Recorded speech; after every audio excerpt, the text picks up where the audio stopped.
welcome to the Raptors Show on the Sportsnet Radio Network. A reminder, we're streaming live on Sportsnet's YouTube channel and airing live on Sportsnet 360, Monday to Friday from 2 to 3 p.m. Make sure you find the Raptors Show wherever you listen to podcasts and subscribe, and please rate and review our show. I'm your host, Wayne Blue, joined by producer and co-host Alex Wong. Thrilling weekend for the Raptors, not so much for the Canadian men's national team. Oh, yeah. Tough defeat. Watching that at Scotiabank Arena was a little tough. Oh, right. You were at the Nick Nurse open house for coaches open house. Yeah, even though this was like a historic moment for Canada in the World Cup, you know, my dedication to this job does not waver. And so on a Sunday, I went down to practice, which was taking place at Scotiabank Arena. And once per year, the Raptors host, an annual coaches clinic, sort of open to, coaches of all levels to come in, sit in on a practice. The Raptors are usually pretty secretive about their practices. Even media, for example, don't really get to go see them. But once a year, they sort of allow for this developmental coaching experience. And so it was cool to sort of see the Raptors run through the drills, go through the skill work. Honestly, even just from a reporting perspective, it was good to see Pascal on the floor and Scotty on the floor and Champagny, Delano Banton, like these guys who had been out of late, all taking place and stuff. So it was a cool event, but it just so happened to overlap with the Canada-Croatian match. So watched a lot of that in the media room. Always dreamed of watching it with our guest in the second segment, Michael Grange. Oh, okay. Yeah, this guy just had his because the media room has obviously you know this, but everyone else doesn't, right? They have the 4 TVs on the 2 sets of the walls. And then they have this one big projector TV where they have like 6 TVs essentially aggregated into. So did they have it on the big projector? They had another big projector, and then they had Grange just sitting on his own chair right in front of it with his arms crossed. Okay. Watching Canada take that wild L to Croatia. Yeah, that was tough. No Davis Cup on any of the screens? Okay. I was watching Davies. Oh, okay. Davies over Davis? Not Davis, yeah. Shouts to the Tennessee. How was because I saw the email invite to the open house, and I think they said that brunch was going to be served. There was brunch? How was the brunch, brother? Am I putting you on the spot here? Okay. Famously, first off, it's very generous of them to obviously famously you don't eat eggs. Is that no? the thing? I don't like breakfast foods. So they had a classic breakfast food spread of like sausages, bacon, pancakes. Oh man, like. Hash browns. Yeah. The hash browns are nice. I like hash browns. So did you sample the food? I didn't finish my plate. Okay. Well, this is a countdown because not ideal. That's okay though. We're 5 days away.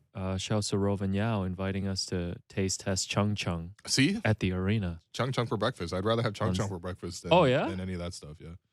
But it was cool. It was a great experience. Okay. I like the fact that this is like so what did you learn? Like bring something to the show. Here's the thing. One Nick was saying and talking to the crowd of coaches, right? He did make multiple allusions that the media are here. And so he didn't want to like give away too much. Okay. So I'm not going to call on here and be like, this is all the stuff that they're doing. And I don't think they were even in depth to that degree. Sure. But at the same time, I thought a couple of things was interesting. Someone asked. So you're holding out on me too? No, I told you off air already. Oh, okay. That was all the details, really. Okay, I wasn't listening.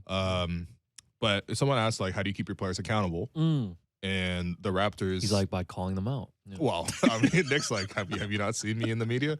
But no, Nick was like, look, we have this like essentially a scorecard after each game. Like you got a report card after each game, and it's all focused on defense. This is after every single game. Yeah, it's like it's like a box score. Like you would hold up like a sheet of paper and they will tell you your box score, but it's obviously not the same box score as you would normally see. And there's a number of defensive categories on there, right? And so. Again, I don't need to tell you everything, although to be honest, I think a lot of other teams do this too. It's not this big of a secret. Yeah. We're talking about Raptors basketball. So kind of like specific things like hustle, like specific things that they dive into. For example, like pressuring the ball, right? You know how Nick loves to pressure the ball, right? He always talks about ball pressure. So he'll track like the number of opportunities, like assistant coaches be on the bench tracking. Like, so that's what those 12 assistant coaches are for. Yes. Okay. Each of them are tracking like one stat each. Not really, but they also take place in practice and stuff like that. Like, for example, they had like, Jamal and Earl and like they would have like their own squad of coaches to practice against some of the players as well. But anyway, whatever. This doesn't really matter that much. But no, I think this is super interesting stuff for for fans. Yeah, which again, like this is all stuff that I'm sure most teams do. So I'm not really trying to give away anything here in confidence. Sure. But anyway, this defensive scorecard that they give, for example, Nick was talking about how they track how many times do you pressure the ball when given the opportunity to. And he was reading off some stats. He was like, yeah, Fred was 14 of 16.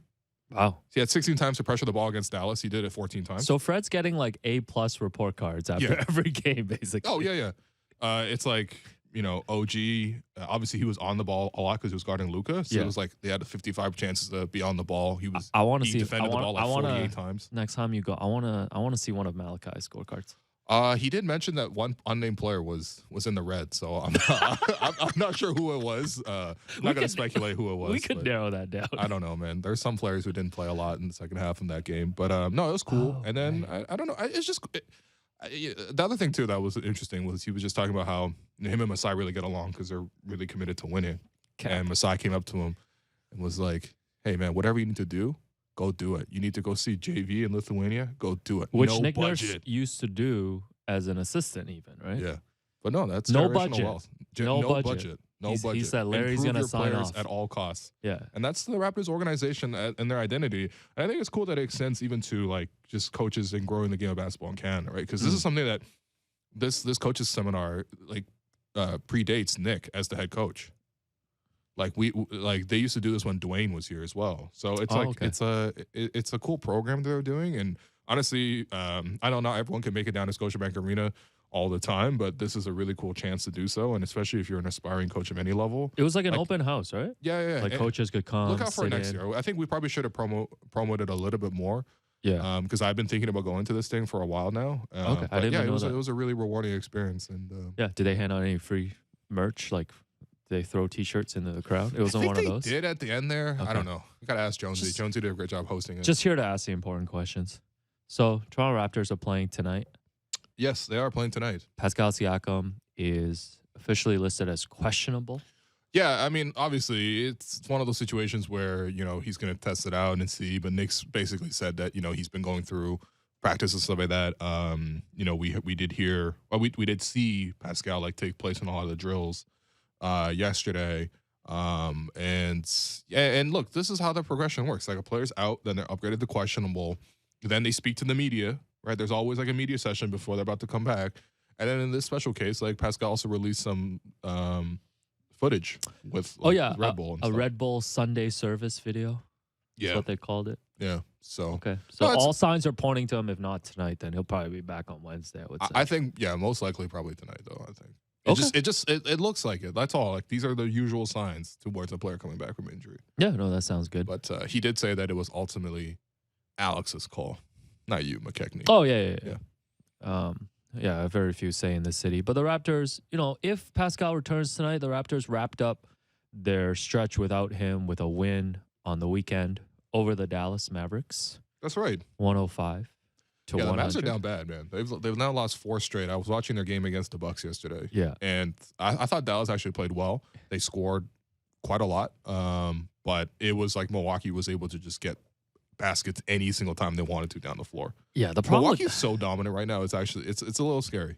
And Giannis isn't even playing like full Giannis level yet. He's not full Giannis, and they're still missing Chris Middleton. But like Javon Carter is just like pulling up. I threes. saw Grayson Allen. Didn't he hit like 7 out of 8 from 3? Grayson Allen was 7 of 7 from 3 just in the first half. I saw him jump in midair and elbow Luka on one play. Yeah. Well, Mike Budenholzer was very upset that foul was called on his player there. But yeah, I think the big problem with Dallas is just there's just such a drop off from the number 1 player to the number 2. Yeah, and I thought like and you saw it on the last play of the game against the Raps. Yeah. Well, I mean that was tough, honestly. I'm happy the Raptors were able to keep Luka quiet. I think the double teams worked better than they had previously, and also I think OG guarding the ball as compared to like Scotty guarding the ball, for example. I just think obviously OG's on a different level defensively. Yeah. No, listen, we have to start with OG because I think the performance like he had on Saturday is the type that you put on your PowerPoint presentation when you send it out to the voters and stuff for Defensive Player of the Year.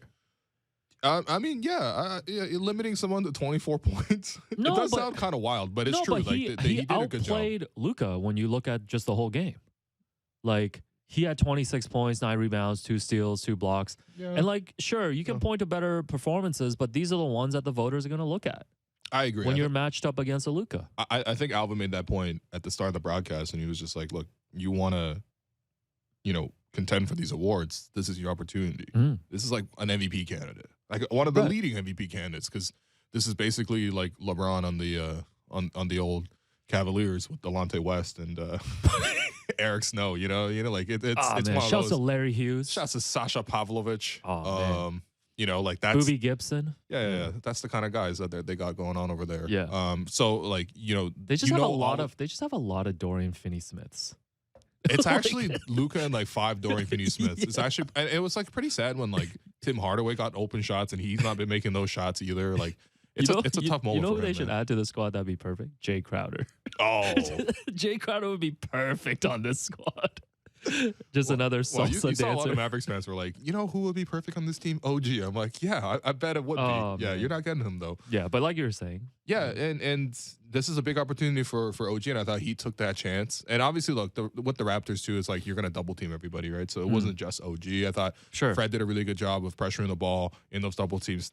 Those 2 guys, Fred and Thad, as the helpers to come over and trap, were just executing quite well. Obviously, we saw in the last play there where Thad was able to come over and force Luka to give up the ball. Like, I just think they execute their scheme well. But I think to me, it's like offensively.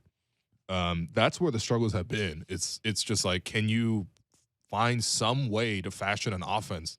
And I thought the Raptors did a decent job of that, especially in crunch time. When Fred, who after the game admitted he was out of gas, he's like, someone else got to come over and do it. And I thought OG stepped up to the plate. I thought, and the rest of the team just kind of made just enough plays around OG sort of get it done. And OG had 12 points in the fourth quarter. Like, in terms of guys who have stepped up the most with Pascal, OG is like at the very top of that list, along with Thad. Yeah, but I think OG deserves all the praise. When does the All-Star voting start, man? I think we might need to make a push. It can't be too far from now. I'm sure Matt started December. I'm sure Matt Devlin on the broadcast might be making a push.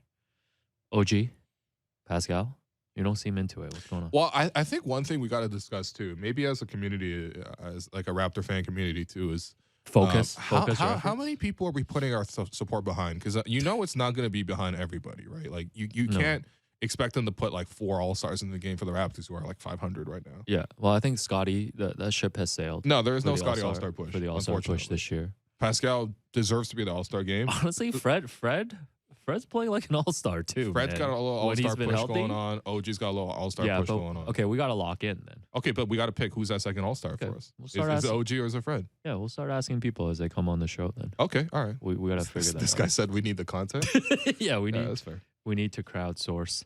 But yeah, great compliments from Luka on OG. He said after the game, quote, he's an amazing player, and I would say on both ends, he's a steals leader in the NBA. But offensively, he's gotten much better. I respect his game. He's an amazing player to compete against. And when OG was told that Luka called him one of the nicest guys in the league, he said, quote, I think he's one of the nicest guys in the league too. Is Luka one of the nicest guys in the league? I mean, I don't think he's only not nice. mean to the refs. No, he is surly towards the officials, but I mean, like a lot of people are. Yeah, I just mean like Luka enjoys a bit of banter. Oh yeah. Luka's a little trash talker. You remember last year when he stared down Devin Booker when they were up 70-31 in Game 7? To be fair, I think the Suns started that one. If I had to guess, the Suns are definitely the type to. Did the Suns have a post-game workout? You think after that Game 7? Oh yeah, definitely. Winners work, man. Losers work. Oh man. But yeah, a great performance from OG. And like we said, Fred with 26.6 rebounds, 7 assists, plus 12 in 41 minutes. So by my math, the Raps were minus 17 in the 7 minutes without him. Yeah, that sounds Which about we right. saw at the start of the fourth quarter. Yeah. When I think Nick had no choice, like about 2 to 3 minutes in, to be like, Fred, gonna need you to finish the game. Yeah, he brought in Fred and I think Thad into the game at the same point. 9 minutes and 30 seconds left in the fourth quarter. The rest of the guys just couldn't buy him some time. He did have OG on the floor, right? Because OG was on basically whenever Luka was on. So because Luka played 43 minutes, OG played 43 minutes. But there just wasn't enough offensive generation around him. And, it was, Jeff Doughton got a chance at it, but I don't think Jeff's been aggressive enough in initiating the offense. He's sort of like playing off of other guys, which is fine. But I think you want your lead guards to initiate a little bit more. So I want to see more of that from Jeff. But yeah, without Fred on the floor, the offensive creation just kind of tailed off, which makes sense. I mean, like you got Gary, who's like badly struggling right now, and he didn't play a lot at all in the fourth quarter. And then you have Pascal and Scotty out. There's not that many other guys who can initiate and create at a more efficient basis, you know. So, yeah, Nick had to get Fred back into the game, and I thought Fred did a great job immediately coming back into the game and setting guys up, and you know, finding OG for three and setting up Juancho for a pick and pop three that he missed, but it was a great chance. You know, finding Chris Boucher on the roll with a nice wraparound pass, which he missed. But like, you know, guys were just like at least getting into a flow offensively with Fred back on the floor, which is exactly what you want to see. And yeah, I just thought he did a really great job. I mean, like even him getting to the free throw line 10 times, you know, like that was huge. And a lot of those were just like smart plays of the Mavs are in the have committed 5 fouls, and so the Raptors, you know, Fred just comes off a pick and roll, you know, make sure, you know, because sometimes you come off the pick and roll and you turn inside the arc, and then what you do is you like kind of see the point guard like just skirt in front of his own man and try to trap him behind, and in their effort to try to get back into the play, you kind of like flail your body a little bit and you get to the free, like all that little subtle stuff that you see from veterans. Or you like cross a guy over and then you go back in the same direction that you were going originally, so that he bumps you in the body. Yeah, Stuff like that. This is Like, advanced level stuff. no, man. that's stuff where, especially if your team is in the bonus, you see Kyle used to do it all the time. You see veteran point guards do it all the time. Chris Paul, for example. Like, Yeah. it was just smart. And again, it was on a night where the Raptors needed offense. Like I think it was almost miraculous that the Raptors scored 105, considering I think Dallas actually has a decent set of defenders. Like they are, if nothing else, they're 3-and-D types. Yeah, there are only 3-and-D types. Yeah, this is They have the same 8 players with a 78 rating in 2K. Yeah, Like- no, it was funny too because you know, at the start of the game it was like, okay, the Raptors are giving up the corner threes over and over and over again, and you know, double teaming Luka and all this other stuff. Like I was tired of it too. Like the Raptors were down 18-4. Yeah. Okay. Once again, leads don't matter. No, they don't. But still, it was like, okay, but Nick stuck to his strategy because of the fact that outside of Luka and Spencer Dinwiddie's the other guy who can kind of like create on the dribble. Yeah, sure. Who else on the team could even dribble on Dallas? Mm-hmm. Right? You look at the rotation, it was like who they're playing: McGee, Dwight Powell, Finney Smith. Yeah. You know, I'd rather have DF West than DFS. Oh, come on, man. Why are we slandering Dorian Finney-Smith? Who else do they have? Nice Tim enough player. Hardaway. They got Christian Wood in Christian there. Wood. Like none of these guys can dribble and handle and create. Yeah. Shouts to our guy Dwight Powell. Shouts to Dwight Powell, man. Yeah. Here's Ronaldo standing over a free kick. He's probably going to sail this Oh into the god, wall live here. update. Best of luck. It's going to into the wall. Best of luck. Yeah, to Derek. it went into the wall. Wow. Best of luck to Derek Brandeo Now today. Derek looks sick in the background. There's no drops today. Oh man. Yeah, so Fred passed Alvin Williams for 4th on the all-time assist list Yeah. for the Raptors. And he said after the game, quote, "For a guy that's considered a ball hog, I think that's pretty good." Great accomplishment for Fred, man. Just slowly I mean, hey, moving up. it's a great accomplishment, but I like that little subtle dig. That tells you that Fred really knows what the conversations are about him. Yeah, Fred's. You know what I mean? He Fred sees can be all a that little stuff. sassy. Yeah. I've seen him like respect. some of my tweets before. Not in a okay. positive way. Oh, okay. When I was like, you know what, you have all these little favorite players on the team who think, you know, they can do more, and you guys think Fred's holding them back. No, Fred's propping them up. He liked one of those. You know, we're pretty pro Fred VanVleet program, honestly. We're pro I'm Fred trying- mostly, and I think most of the media is pro Fred too, just because Yeah. like, he's so willing to work with us. Like he gives great quotes and stuff like that. It's a consistent Fred thing. VanVleet Fred VanVleet is Rice. Is actually okay. Rice. Yeah. Wow. Okay, Wow. Derek, man. Verdale focus on the took, corner kick Verdale right took here, it right? personally. No, focus I on think focus on containing Darwin Nunez. Verdale's just pressing a random button and hoping it lands in the combo. And he hit the right one. Nah, shouts to Derek, man. A true pro. Yeah. Shout What were out we to talking him about? crawling under No, the camera. okay. last I gotta week. push back against you being like, yeah, we're pro Fred because he works with the media. No.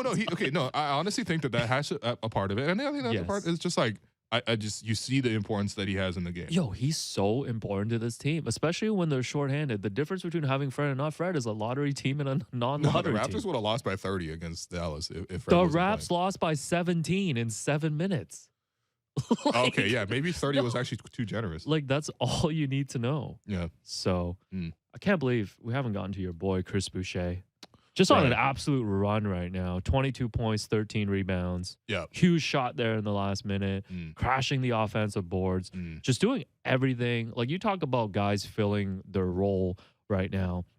And I know Chris, I don't know if Chris is tired of being asked, because I think every time he does a media scrum now, he's being asked about, like, how have you fit in? Like, how have you found this role now that you've settled into? Mm-hmm. But truly, like, he is playing his role, like, to a T and just exceeding expectations right now. Yeah, I think Chris is a great example of, like, when you just consistently play well, there are no storylines around you anymore. It was last year. He started obviously really slowly, and then he turned it around. And Chris is the bench Fred. Yeah. No, like, I mean, there's nothing you can say now. Like, he's just doing the same thing. He continues to prop up the team in terms of just energy, right? I thought him coming to the game over the weekend, that's what pulled the Raptors out of that 18-4 funk. Right. Chris came in and got so many offensive rebounds, was on the break, and he was attacking.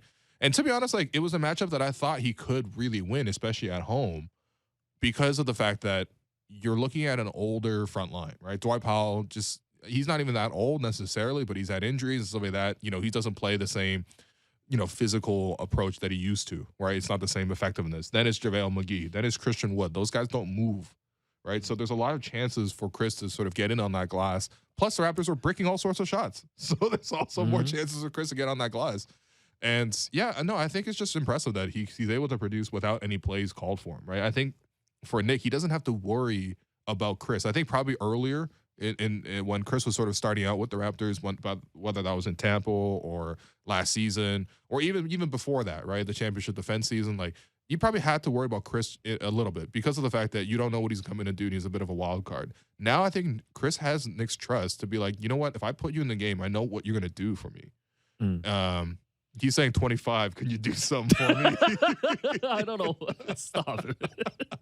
Yeah. And then 25 goes against, he gets you 25 with like 10 rebounds, So, yeah, I appreciate, like, no fuss. I don't know why that's so funny. That so funny for you? 25? Because I still haven't listened to the album. All you see is the memes. Oh, by the way, you see that thing on Spotify where they're telling you, like, your most listened to artists? People have been posting that. That's that time of year again. Yeah. It's like that time of year, but they're doing it this time in like a music festival format. Oh yeah. So I was shocked to see my list. Man. Oh man, let me see the headlines. So obviously I've got the GOAT Jay-Z, but look, Taylor Swift is up there. Drake. Yeah. Taylor Swift. Raekwon, Lil Wayne, Pusha T. What's Taylor there for? I'm so consistent with it though. Cameron, Lupe Fiasco, Death Cab, Clips, Common, Beanie Siegel, Oasis. Yo, the Chainsmokers, Memphis Bleak, wow, Jeezy, Coldplay next to Jay Dilla. Anyways, this is wild. That's a good concert though. I will go to that festival. Yeah. Shouts to Chris Boucher, and also Thad Young. Thad Young is right now the eye test nasty winner of this Raptors team. You look at the box score, like 1 field goal in 27 minutes. Oh yeah, but just out here creating turnovers. Seems like every time a Raptors... he had a stretch where he forced 5 straight turnovers out of Dallas. See you post that and that was video. the third quarter where the Raptors, we've seen the Raptors struggle in third quarters of late, right? Start of the third quarter, the Raptors always give him a 10-0 run. Nick always has to call that first damn timeout. Then he has to put, 25 in the game. I'm just going to call him 25 now. I like that. I like that. I like that. Deuce 5. Okay, all right. Enough. Just 25. Just 25 is fine. Quarter. But like like the Raptors have not started third quarters well. I thought Thad just forcing those turnovers, getting the Raptors in into possession advantages, getting them in the fast break and stuff. Like I thought the Raptors were able to build a comfortable enough lead in that game. And yeah, I mean I thought Thad didn't even necessarily finish a lot. Like he actually missed a lot of layups. By the way, I love Thad for this like play which you don't see from other guys where he catches it on the roll. And then before he even hits the restricted area, he's already throwing up the layup. It's like a floater, like layup type. Yeah, because he's obviously he's not going to elevate and dunk over a guy, right? I don't think he was really ever that kind of player. Maybe I don't know, maybe back in his Philly days or something like that. But yeah, he just like throws up this like quick scoop flip thing, and it usually drops in or bounces in or something. But he was actually missing quite a few of those. But he was still able to impact the game. And you look at the box score, and he had 9 deflections on the night. Man. Nine No, deflections is wild. I've seen entire teams that finish games without 9 deflections, and I think a lot of that was because he was involved in yeah. the traps against Luca. And Mm. how many times did he kick the ball? Yo, Yeah. there were certain plays where he was getting multiple deflections, Yes. which was Yeah. like incredible. And like you talk about the crunch time offense too, like having him out there, like he's finding every cutter, and like the Yeah. passes are just so. It's just amazing to watch a vet like that. I Yeah, know well, we've talked about this over and over, but him and Wancho have developed a nice chemistry. We already know him and Chris have a good chemistry. yeah, The fact that you have both Wancho and Chris on the floor at the same time, like there's always gonna be one inattentive defender, right? Like sometimes you put the ball into the post, the guys on the weak side are probably just looking at the ball, right, and seeing like, hey, maybe if he goes, I'm gonna collapse middle and I'll help over. And as soon as guys like turn their heads to look at Thad, that's when Wancho's cutting right behind. That's when Chris is cutting right behind, and that's exactly what you want to see. And again, like right now with the team injured and things like this, right before hopefully guys come back in the lineup starting tonight, you need just some kind of offense. Like I even appreciate Ken Burge coming in and setting good screens because at least Fred has something to work with now. You know what? At least he can play a pick and roll game. And Thad was able, or Ken was able to roll in for a couple of dunks, and he was able to create some space for Fred to pull up. Like something. Like those are not the plays that when everyone's healthy, I'm like, oh man, we get that Ken Burch screen for Fred kind of plays. Like obviously that's not going to happen most times, but while they're down right now, it's just everyone's got to bring something to the table. And I'm just appreciating the vets. Like Wancho came in, gave you something. Kem came in, gave you something. Chris, he's a vet now to me. He came in and gave you a lot. That gave you something.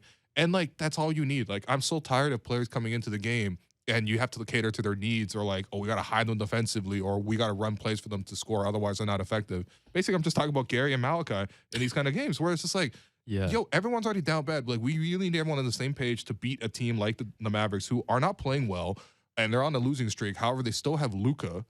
So and they have a lot of vets. So they can beat you, especially in your current state. So just come in and do your job. And I appreciate the vets for coming in and doing their jobs. This is the fit in versus fit out theory. Yeah, man. those guys you all gotta fit come in. in and fit in. Yeah. Malachi with 1 minute of play. The Malachi minute. Yeah. Nick's like 22. Can you do something for me? Okay. Okay. Yeah, Gary. So Gary didn't play down the stretch. Yeah. So, but there was no call out from Nick after. No, I think Gary's responded decently. Like even if you look at things like the original conversation was about deflections, right? Sure. So I think Grange asked a question about like, Yeah. hey, Gary's deflections are down this year. Yeah. And in those 2 games, Gary's deflections are up. Yeah. So shout out Michael Grange for coaching the team. Yeah, but I think there's just players that are playing better right now, and I think Nick has those options, and that's what he's gonna do during the season. Like Gary's chance is gonna come.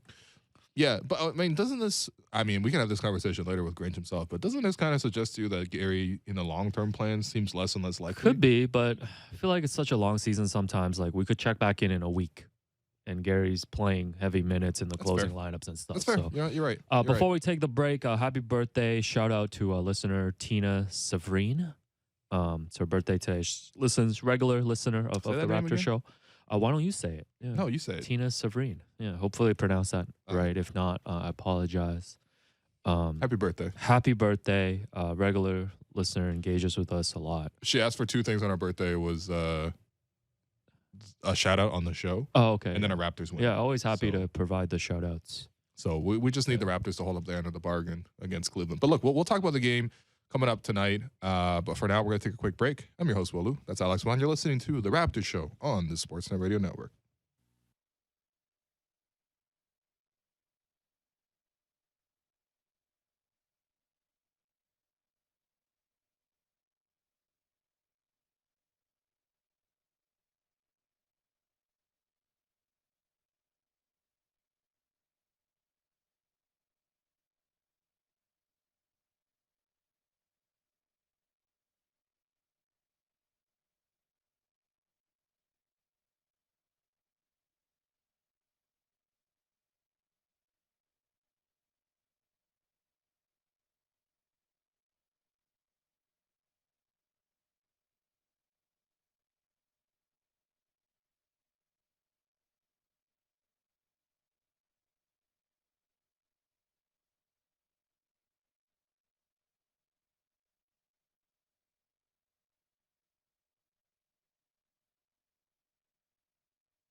Welcome back to the Raptors Show on the Sportsnet Radio Network. I'm your host, Wim Liu, joined by producer and co-host Alex Wong in studio.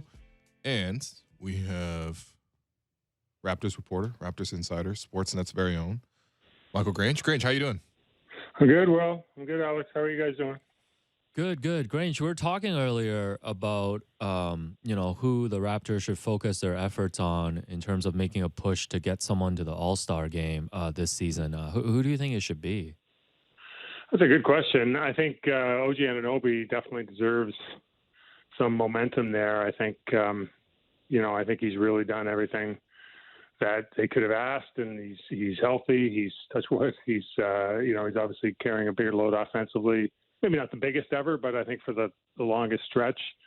And clearly defensively, I mean, the secret's out, right? Like, he is clearly one of the better, if not, I can't say the best, but certainly one of the better defenders in the game. And, you see what he did against Luka on Saturday. That's kind of like a highlight, but we've been seeing that all year. So I think he would be one. And, I think Siakam presumably comes back and picks up where he left off. That'd be the other. And, we'll see with Fred, right? We'll see if he can kind of gather a little bit of momentum here. He's obviously scoring very well in November. So if you can keep that up, maybe you can make a case for 3, but then you need a lot of wins to justify that. Yeah, I think with the OG, the only thing that you would hope to tick up a little bit more, because, obviously people are going to look at these things and, people are going to soon start making podcasts of like, here's my all-star ballot for, the East and stuff like that. And when they look at Fred and they look at OG, the only thing that really stands out is sometimes like their efficiency is not as high as you want. Like OG, like shooting 33% from 3 on the season, we know he's a much better 3-point shooter than that. I mean, Grange, do you think that's just like a result of obviously not having Pascal in the game, and so him not necessarily getting the same chances, or what do you explain with that? Because I think OG normally should be around 40 for 3. Yeah, I mean, he certainly had, what he hasn't had yet this year is one of those stretches where if you look at his history, like he'll have some cold stretches, but he'll literally go a month and shoot 54% from 3, and he just hasn't had that yet. I think there's probably a couple of things. The team as a whole is shooting so poorly from 3, and certainly almost exactly since Siakam went out. So, I think there's got to be a little bit of something to that where the spacing's not as good as it can be, and the ball's not moving as crisply as it could. And I think also, this is more anecdotal than anything, but maybe you guys would agree or not, but I find when players are trying to expand their game and start putting themselves in situations where they got to make multiple decisions, sometimes some things suffer. And so if you're a guy who's been a really good catch and shoot 3-point shooter and been able to kind of settle into the corner or settle on the weak side, and it's going to come back, the whole building knows it's coming, right? Swing. And, I think there's a lot to that. And when you're all of a sudden in a situation where you're like, now I need to attack the paint because I need to break down the defense for somebody else, or we need to get to the free throw line, or they're in bonus, so I've got to punish them, or the matchup's right, or, you kind of go on down this list. And that's where OG has kind of been this past month. I think, again, I don't have data to back it up, but I feel like I've seen that before, or not just him, but other players. Shooting kind of suffers, and particularly 3-point shooting suffers. And those would be my 2 kind of comments. And, and it'll be interesting if and when Pascal gets back and his diet of standing catch and shoot 3s picks up, then, if he's not making those, then maybe he's got to, him and Gary got to go somewhere and figure it out. Yeah, well, and I think with OG in particular, I think he's definitely improved so much as a catch and shoot 3-point shooter. Like we often get into the gym and see them at practice, and the one drill that OG really likes to do is he just likes to start from one corner, like deep in the corner, shoot a 3, then take literally one step to the side, shoot another 3, and just go around the arc all the way to the other end, and then come all the way back.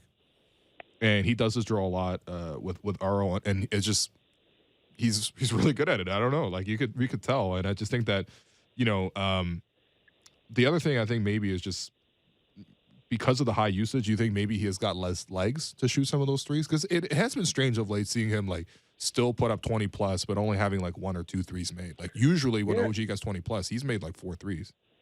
I mean, I think that's a completely reasonable assumption as well. I mean, they're asking him a lot, and there's not very many really high usage players. I guess you can't really call OG high usage really, but he is compared to what he's been before, who are really good 3-point shooters. You just look at Luka. Luka's a great 3-point shooter. I mean, I don't think anyone's kind of would want to dare him to make one. But he's got the ball in his hands all the time. He's got bodies on him all the time. He's trying to create all the time, and he's shooting 29% and 34% for his career. I'm just looking at OG right now, and if you look back the 2 years, he was right at 40% for his season. Nearly half of his threes came from the corners, and he was over 40 or 40% on those. And even last year, he was 48% on his corner threes. And this year, the percentage of corner threes he's taken is down, so he's down to about 33%. So that's not quite a low. Last year was his career low, but it was such a short season. The sample size is hard to judge, but definitely lower than what he was the years previous to that when his shooting really came on. And his percentage from the corner is a little down. So, it's a bit of both going on. Right. But, I just think it's hard to make a lot of decisions when you're playing basketball. And, that's what they're asking OG to do. And he's getting better at it. And, the hope is, I'm sure, is as you're not making decisions and you're just playing, then, things can normalize. But he's carrying a load, and it's not that big a surprise that his shooting is a little bit off, Yeah, Grange, with Pascal nearing a return, they went 5-5 in this stretch without him, and obviously there was a lot of other injuries that they were dealing with too. When we look back at this stretch here, the past couple weeks without him, like, are there things that stand out to you? Are there takeaways that you can have based on, even though there were so many injuries on this team? Yeah, I think there's look, the imprint of this team and it's very clear. I can't imagine there have been all that many teams in the NBA that have been, kind of bottom 1 or 2 in, opponents' field goal percentage or opponents' effective field goal percentage, and, still having a 500 record. Like, somehow, some way, they're winning games. And what's astounding is they are just so true to their style of play in terms of, dominating offensive rebounds. They're number 1 in the league in that, dominating turnover battle. They're number 1 in that, dominating the number of shots they're taking. They're number 1 in number of shots taken, and in the differential between the number of shots is allowed, because they never turn it over. And so you kind of look at all, and that the fact that they've maintained that even in this stretch, I think if you're an optimist, you'd be really encouraged by that. And you would have to think that as they get healthier and more of their key guys get back and are up to speed, that the defensive breakdowns you're seeing kind of behind the play when, some of their traps aren't, rotating into traps and all that kind of stuff we've seen them have troubles with at times, will get tidied up. And if these guys can get to the point where, their own, and then on top of that, they've been a horrible shooting slump, like just brutal. And, we know who the guys who are kind of responsible for that. So they can kind of just normalize to like mid-pack in terms of effective field goal percentage and maintain their, and kind of be a little more effective defensively overall in terms of actually forcing guys to miss and maintain their edge in possession. Like, you can kind of look at all the numbers and go, wow, these guys are ready to go on a real run. And, when you kind of factor in the fact that they've been doing it while shorthanded, the tendency, I would be a little bit more optimistic than not. I think it's kind of a miracle, actually, that they're, they're 10-9 or whatever they are to this point, given what's going on.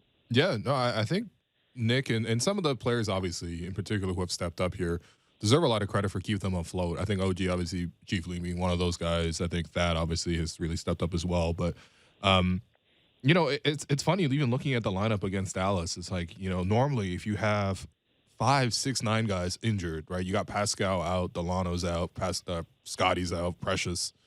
When you have that situation like that, you normally are deficient on the wings, and then the Raptors go ahead and start 3 more 6'9" guys and bring some centers off the bench to fill out the rotation. But I think obviously that's just the identity of the team, and I think that kind of speaks to them continuing to play the same style even without their main guys. And I think the question that usually gets asked, and this, Grange, is like when a guy misses some time due to injury, they always ask, what did you see from the team, from the other guys on the team, while you were out? So I think, Grange, I'll probably ask you the same thing. Like, what did you see from some of the guys who, without Pascal on the floor, their games really took a step back? Oh, took a step back or took a step up? Well, maybe both ways. But I think okay. Well, I think if we're talking step back, right? Like I think Gary Trent Jr. he's in a funk, and he right now would be Nick Nurse made reference to his defense, which has not been what it's been last year, and his offense is non-existent. He's shooting 18% in November, right? Like that's you just got from 3 and 30% overall. So that's the fact that they've Gary's been mostly healthy, but they've almost been better off when he hasn't played. So I think that's a big question mark. And I don't know if it's because of Pascal, but for whatever reason he suffered. I think on the other side of the coin, what's been really interesting is as so many guys who got hurt, you've seen the quality of some of the depth components. And, Thad is an obvious one. I mean, the 5 games he started, like he just wasn't good. Like he was amazing. Like it's hard to play basketball better than he played it in the role he was in. And then, Wancho was very good in enough spurts to convince you that there's more there. And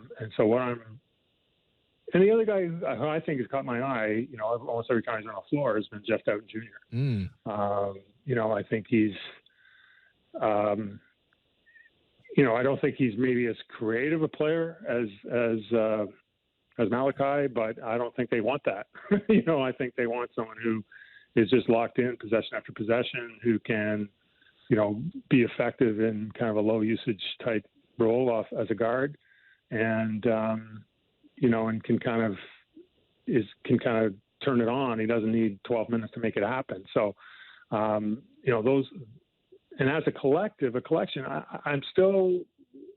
I'll have a harder time understanding when this team ever gets healthy, why they don't kind of roll a little deeper and a little more consistently deeper on the bench. And what I mean by that is have, a 4-man unit that plays 18 to 22 minutes or 16 to 20 minutes and really, maybe a 5-man unit at times, and really give an opportunity for, Fred VanVleet not to play 38 minutes and on down the line. I think it's just, to me, I think that's why some of these guys were brought here, and I think that there's an opportunity to kind of run with that a little bit. Yeah, no, that's a good point. And I think that during this time, you've gotten to see some players start to emerge. Like, obviously, we all knew that Thad was productive as a player. I thought he showed it when he came over at the deadline last year, but it was strange that at the start of the season, he had a couple of DNPs. It's just, we knew he was good enough where the Raptors didn't have like 9 other guys better than him who should be playing. But I think Thad can kind of play. And I think Thad, if he has a role to play with the bench, which I think he does, then he can kind of connect some of these other guys where, even when guys are healthier again, you could still continue to run Thad in the post a little bit and have that be one of the sources of offense for you, especially for a bench group. Because right now it's working with the starting group, right? And so, I think there's probably more options that Nick has while everyone's healthy than he probably initially thought at the start of the season. I think the last thing before we go, Grinch, it's hard to not notice the fact that Gary has been called out by Nick, and then Nick doesn't play him in the fourth quarter. Now, Nick did say after the Mavs game that it was just sort of a rotational thing, and guys like Wancho and Thad were playing really well in their roles and whatever, right? Chris was doing well off the bench as well, so you want to keep him on the floor. So Gary just didn't get in. But I don't know, does this not suggest to you a little bit that like the long-term future for Gary here might not be as secure as it looked like, let's say, last season at this point in the year? Well, if he keeps playing like this, I'll be able to sign him a lot cheaper. I just don't know if I want to. I think he's in a real tenuous position. Personally, I think he's I like him. I think we've all seen moments, and several of them last year, where he can take over games. And like, I'm not for a minute do I think he's not going to emerge and do that, but he can't. It's got to happen sooner than later, because we all know the shooters are streaky and it comes and goes. But this is, as I said before, I think it's 17.5% from three, 30% overall for nearly a month. You just don't see slumps like that happen. And yet he's had, with the exception of, the fourth quarter the other day, he started every game he's been healthy for. His minutes haven't varied. His shots haven't varied. And yet it's been identified, pretty plainly, that his defense, in addition to his offense, which we can all see, has also been, a notch below what they expect. So I think that there's some show me going on internally, saying the Raptors will pay you. The evidence is there. They paid guys over and over again. They paid Gary. But, if you're not going to play at a level they want you to play and defend with an energy they want you to defend, there's zero chance they would bring him back. And I think to the extent that they could find a market for him in February, then I think they would do it. But, all that can change in a month, but it's got to change. Yeah, my personal thing is I still believe in Gary. I think that I liked what I saw from last season, and he's just got to find his shots again. Since Pascal's gone down in the 8 games, he's shooting 33% from the field and 17% from three. I understand Pascal's really good at collapsing the paint and then triggers those kick-out passes and then swing, and Gary can get shots in rhythm. But, no one player should be determining whether or not you shoot 17%. If you're a good shooter, you're a good shooter. You know what I mean? So right, and as I said, slumps happen. This is you don't see them this deep, this long, all that often. They can turn on a dime. Just look at Klay Thompson 2 weeks ago, right? Yeah, exactly.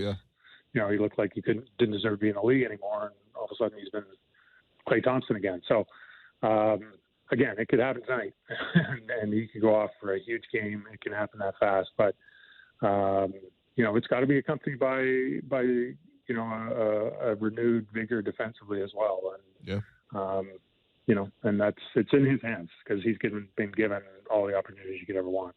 Yeah, there you go. All right, Grange, thanks you for joining us on the show as always, and I'll see you at the America later tonight. All right, my pleasure, guys. Have a good day. Thank you, Grange. Yeah, and in Gary's defense, since Nick's call out, 7 steals in 2 games. Oh, okay. Cool. Yeah. Okay, all right, go ahead. Anyways, now it's time for Between the Lines, brought to you by Bet Rivers.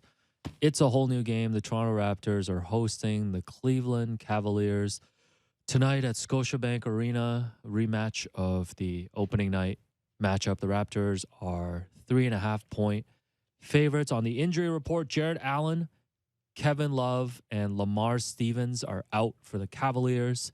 And on the Raptors side, as we've mentioned, Pascal Siakam, along with Scotty Barnes and Delano Banton, are all listed as questionable.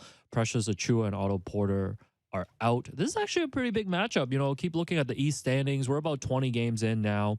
I think Boston and Milwaukee have separated themselves as they're top clearly tier the class. They're right clearly now. the class of the East. But I feel like from the number 3 spot on, everything is wide open. Oh, yeah. In the East. The Raptors are just 2.5 games out of third place, where Cleveland is right now. Cleveland is 13-7. Listen, it's early in the season, but this is a big game for them tonight. Yeah. Cleveland has not played well with Jared Allen out. He's he's not just he is the backbone of that team. Defensively, he carries all the players, and that includes Evan Mobley. And so I think that him being out really, really disrupts them. I think Kevin Love's played well against the Raptors over the past as well. So not having him is a big deal. And I think my hunch is that Pascal's back in the lineup. And so, give him the line, but I think I'm probably taking, the Raptors if Pascal's back. Okay. Yeah. So again, I think with every Raptors game, we've said this season, wait for the injury report closer to Nick's pregame. Right. Nick will speak pregame. What's the game today? 7:30? Yeah. So 5:45. 5:45. Yeah. 5:45. It'll be the first question. He'll have a non-answer. 10 Raptors reporters will tweet out who's in, who's out. Yeah. Maybe 11. Anyways. No. Yeah. So no, I like the Raptors minus 3.5 as well. They're home too. Again, the biggest thing to look for is Allen being out of the lineup. Yeah. And yeah, probably going to see Chris have a big game. Getting on the glass, and we'll see who wins the Chris Boucher versus Evan Mobley matchup. Oh, okay. I mean, if a guy's generational, he should be able to beat the sixth man of the year, right? Yeah. Oh man, I'm gonna have to hear you shout "no bag" again. Oh, who? Tonight. Marvin Bagless? Marvin Bagless. Marvin Bagless the third? No, I hope Pascal comes back tonight, man. No, he's Marvin Bagless the fourth. Yo, 43, man. Can you do something for me? Why do you love this joke this much? I don't know. I'm trying to figure it out. It's not even that funny, man. As someone who laughs at none of your jokes, I don't know why this one has landed. Blake Murphy tomorrow. Yeah. Mo Tequila on Wednesday. True Hooper. We got Lindsey Dunn coming in next week. Nice. Savannah. I haven't reached out to Savannah yet, but Savannah, you'll be on the show soon. Savannah, you're invited. All right, we're gonna try to Pina. recruit you at the arena tonight. Yeah, so all of that. So enjoy the game tonight, everybody. That's correct. That does it for us today. I've been your host, Wolu, and you've been listening to the Raptors Show on the Sportsnet Radio Network. Make sure you find the Raptors Show wherever you listen to podcasts and subscribe, and please rate and review the show. Reminder, we're streaming live on Sportsnet's YouTube channel and airing live on Sportsnet 360 Monday to Friday from 2 to 3. Thanks again to producer and co-host Alex Wong. Thanks to Michael Grange, our board producer Derek Brandeo. Good luck to Portugal in the second half, and Frank Baraska for helping us with the YouTube stream. We'll be back tomorrow.